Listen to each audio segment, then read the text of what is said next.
C'est quoi être un défi pour quelqu'un? Et faut-il toujours être un défi? Bonjour à toi et merci d'avoir cliqué sur cette vidéo, sur cette chaîne qui te parle d'amour de soi, de confiance en soi et de relations amoureuses. On entend partout, sur toutes les vidéos, sur tous les magazines féminins, sur même parfois les pubs ou les films, qu'il faut être un défi, que ce soit pour un homme, être un défi, être une femme fatale, ou pour une femme, tout le temps essayer de la surprendre, ne jamais être aussi acquis pour les hommes. Je trouve que c'est quelque chose qui en séduction commence aussi à apparaître, cette idée de l'homme mystérieux et qui est toujours un petit peu distant pour créer un petit peu l'intérêt en fait, et pour garder l'intérêt. Et du coup, est-ce que c'est vraiment ça être un défi? Comment être un défi? Faut-il toujours être un défi? Parce que c'est une question qu'on peut se poser quand ça fait des années qu'on est ensemble. Être un défi, ne pas être acquis, moi je trouve que c'est quand même une sacrée affaire et une sacrée question, et c'est quelque chose que j'avais envie de discuter. Mais avant de rentrer dans le vif du sujet, je vais me présenter. Je m'appelle Chloé Mercaer et je suis ton experte en amour de soi et en relations amoureuses. À mon sens, il y a un réel amalgame de ce que c'est être un défi pour quelqu'un. On ne peut pas à la fois être installé dans une relation de couple dans laquelle l'autre nous connaît depuis des mois, des années et qu'il sait comment on fonctionne, et d'un coup comme ça se dire tiens, je vais être pas acquise, je vais être un défi, et tout de suite se dire il faut que je fasse quelque chose de différent, il faut que je le surprenne. Et ce paradoxe là, il crée un amalgame et une incompréhension de ce que c'est véritablement être un défi pour un homme ou pour une femme dans un couple. Parce que être un défi, c'est pas jouer un rôle, et on a la sensation, à cause peut-être des films ou de ce qu'on nous fait croire dans les pubs, que être un défi c'est tout de suite être une femme différente, être un homme distant, être tout le temps mystérieuse, surprendre l'autre, parfois piquer des crises, bouder. On a l'impression qu'être un défi c'est défier l'autre quelque part. Je fais un jeu de mots, mais que défi c'est pas forcément synonyme de défier, en tout cas pas dans ce sens là. Moi j'entends plus le terme défi paraître un défi intellectuel, et je vais m'expliquer tout de suite en vous faisant la comparaison de ce que c'est un défi artificiel et mal compris, et peut-être un petit peu surjoué aussi, dramatisé, et un réel défi, que ce soit pour l'homme ou pour la femme, le défi qui va finalement être le défi de je continue à m'affirmer. Mais je vais pas en dire tout de suite, je vais plutôt expliquer ce que c'est un défi artificiel. Pour moi, le défi qui est l'effet de cet amalgame, c'est je vais piquer des crises sans raison, je vais bouder sans raison, je vais jouer un rôle, porter un masque, être une personne que je ne suis pas, juste pour essayer d'être une femme fatale et donc de correspondre aux femmes fatales des films qui claquent la porte, qui sont un petit peu dramatiques, un petit peu surjouées. Ça, c'est le défi intellectuel qui ne représente rien de particulier et qui fait juste que la relation, elle fonctionne pas naturellement, elle n'est pas fluide. Parce que si vous avez un comportement, une personnalité précise pendant des années, il n'y a pas de raison que bam, du jour au lendemain, on décide de surprendre comme ça et de laisser l'autre totalement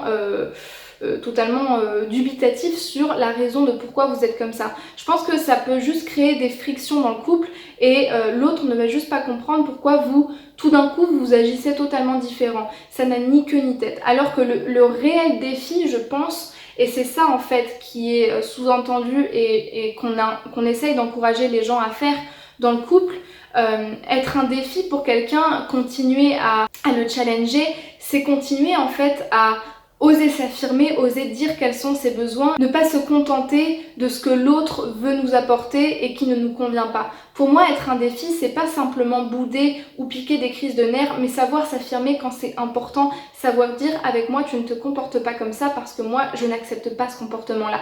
C'est oser dire quelles sont mes valeurs, quels sont mes besoins, quel est ce dont j'ai besoin dans une relation pour être heureuse, et oser dire que là ça me convient pas, là ça me convient, j'ai besoin que tu fasses ça pour moi, et tout simplement oser être soi, oser savoir dire non, oser communiquer à l'autre quand il y a quelque chose qui ne nous convient pas, pourquoi ça ne nous convient pas, et pas juste se taire et bouder dans notre coin. Être un défi, c'est montrer à l'autre que c'est pas parce que ça fait des années qu'on est ensemble que je vais me laisser faire, que du coup je vais plus prendre soin de moi, je vais plus être la femme pétillante que je suis, être l'homme passionné que j'étais, mais je vais continuer en fait à avoir mes projets, je vais continuer à avoir mes amis, je vais continuer à vouloir mener une vie qui me ressemble et continuer à prendre ma vie en main.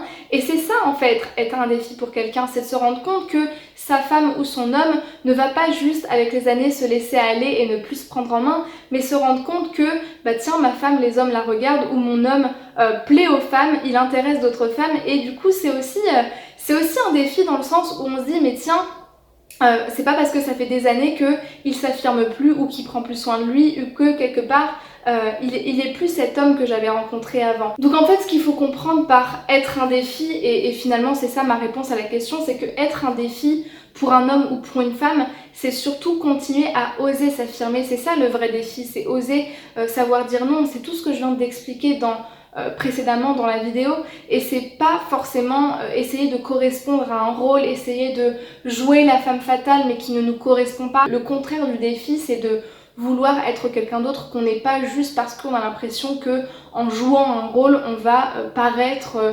indépendante ou quoi. En fait, juste être soi, s'affirmer et continuer à avoir des projets dans sa vie, continuer à être une femme passionnée, une femme qui a des choses à faire, qui est indépendante mais de manière authentique. Pour moi, c'est ça être un défi. Et ne pas juste se dire ça fait des années que je suis en couple, donc je vais accepter ce qu'il me dit, donc je vais accepter ses remarques. Et du coup, quand je suis pas contente, non seulement je vais pas le dire, mais je vais me contenter de ça et je vais rester encore plus dans la relation.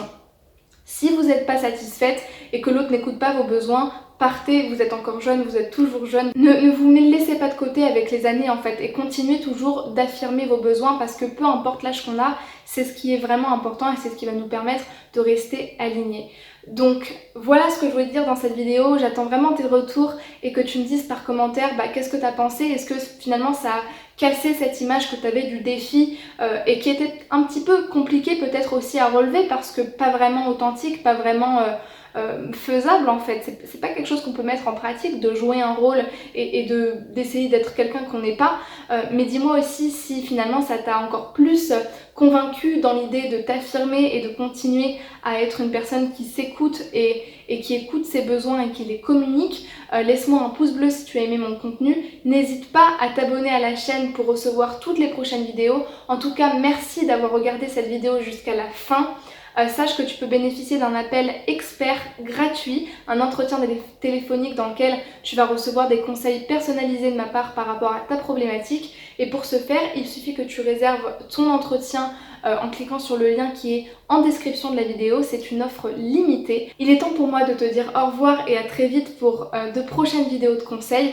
En attendant, tu peux toujours regarder les vidéos recommandées. Ce sont des vidéos similaires à celles que tu viens de voir et qui pourront approfondir encore plus tes connaissances sur le sujet dans lequel tu essayes d'avoir des réponses. À très vite, prends soin de toi et surtout donne-toi de la valeur.